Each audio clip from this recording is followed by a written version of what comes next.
Oh, hi! There you are again.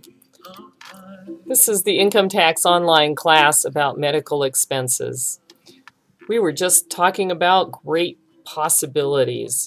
So we saw that a swimming pool could be a medical expense for the purposes of the deduction. But what about going and staying in a warm place?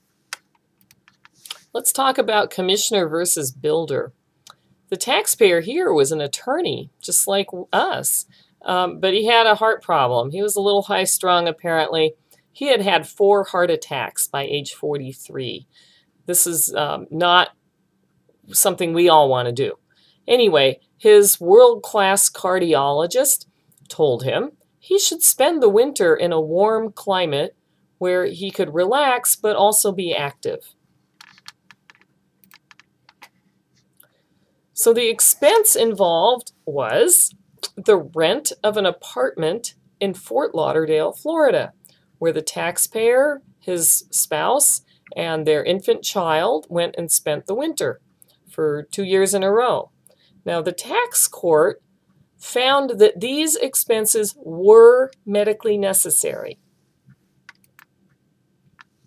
But the code at the time had a definition of medical care much like the one it has now, which included transportation for medical purposes. But at that time, it did not include lodging and meals. And in fact, the legislative history made it very, very clear that it wasn't supposed to include lodging and meals. Now, the circuit court thought that was the wrong way to go, and so this was litigated all the way to the United States Supreme Court, but the court said the legislative history is clear, no deduction. That was in 1962. The code has been amended since then, and it does have a provision for a deduction for lodging. Now, though, we can deduct meals and lodging that are incurred in seeking medical care, but there can be no significant element of personal pleasure, recreation, or vacation. So based on that, how would you decide this case today, spending the summer in Fort Lauderdale, Florida? You can think about that one. Maybe post on the discussion board, but we'll move on. Let's look at FINSR versus the United States, or how to retire and deduct everything. This is the actual long-term care facility. All right, so the taxpayers went to live in a long-term care / assisted living retirement facility. Now, to live here, you paid an entrance fee and then you paid a monthly fee, and it covered a lot, but the entrance fee that they paid was $723,800. This wasn't that long ago. This was 2002. The amount of entrance fee depended on which unit you chose to live in. Now, they picked the 2-bedroom or 2.5-bedroom, 2,000-foot villa with 2.5 bathrooms. Other options were much less. So the monthly fee includes really everything. It includes the villa, it includes meals, upscale amenities, assisted living, skilled nursing if you need them. And their monthly fee was $46.65. Now, if you're interested, this is a real place. And if you go to the actual PowerPoint, you can click on this link and it will take you to the website and you can see the current price list. It's not that different, but it is substantial. And so here, I guess this is an example of the meals. So how is any of that deductible? Well, long-term medical care is considered a medical expense. Skilled nursing care is certainly a medical expense. The cost of room and board in a nursing home or a long-term care facility is deductible. Insurance premiums for long-term care are deductible up to a certain limit. That's Nobody's arguing about any of that. They're arguing about the entrance fee. What about that $700,000 entrance fee? Now, the facility provided a letter that said they estimated that 41% of that fee actually went for medical care. But there were some other features of this fee that made this a little bit more complicated. The taxpayers had one of the nicest units, as we've noticed. They could have chosen an apartment that would have had an entrance fee of only $275,000. And it didn't make any difference what size unit you had for purposes of the medical care that you would get. If you needed medical care, you got it. So clearly 41% of $723,000 wasn't for medical care if 41% of $275,000 was medical care.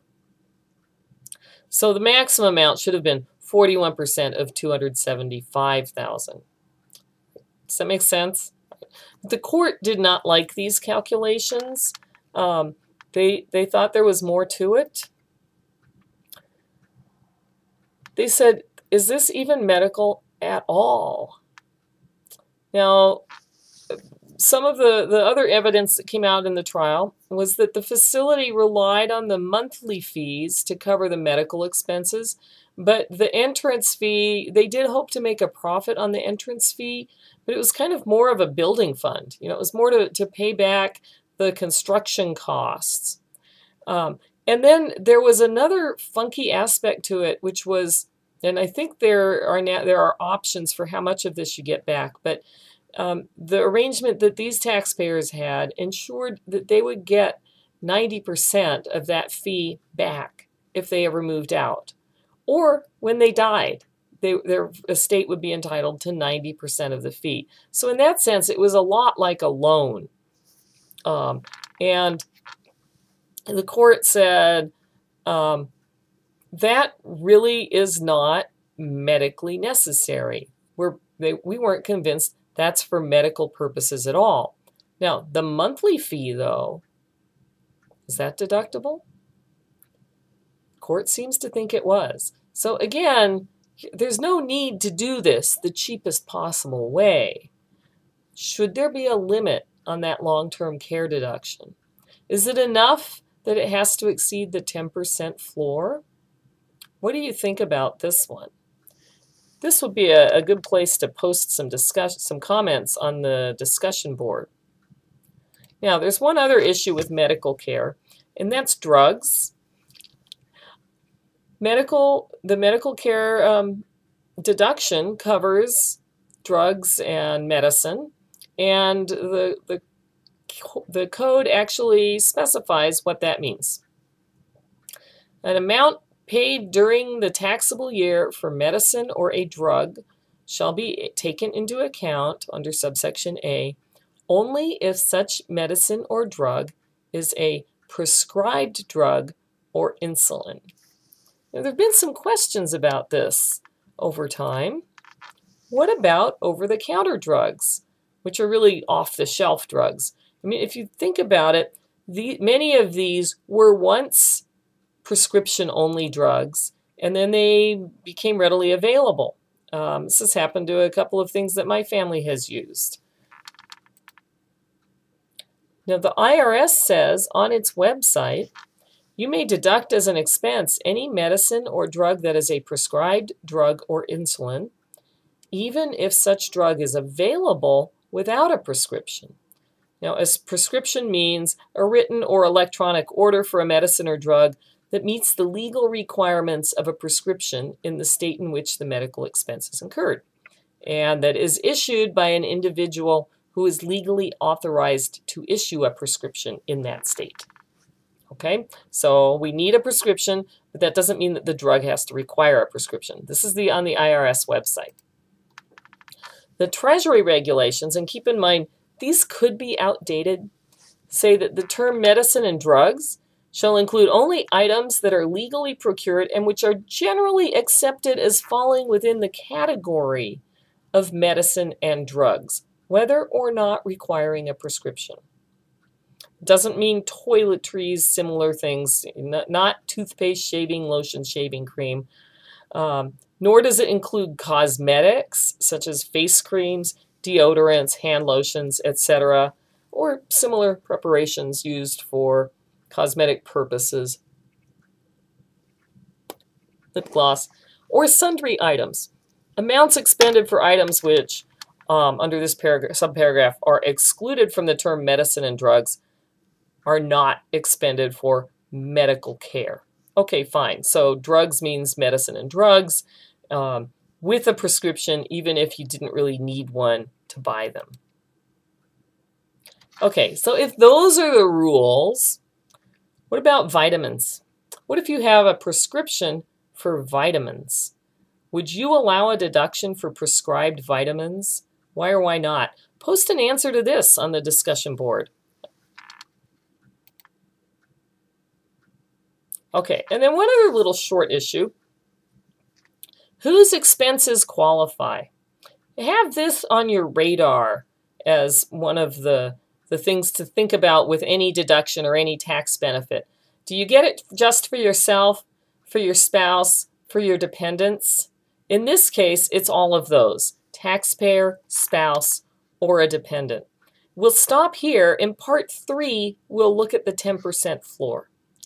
Thanks for watching.